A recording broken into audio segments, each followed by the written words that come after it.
ಕತ್ತಲೆಯಿಂದ ಬಂತ ನಮ್ಮ ಕೈಯ ಹಿಡಿಯುತ್ತ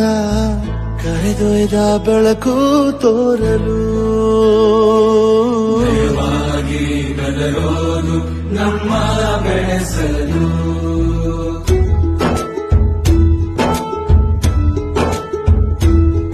ಭಾಷೆ ಅಮೃತ ಕುಡಿಸೋ ತಾಯಾಗಿ ಭಾಷೆ ಅಮೃತ ಕುಡಿಸೋ ತಾಯಾಗಿ ಭವಿಷ್ಯ ಬರೆವಂತ ತಂದೆ ನೋವಾಗಿ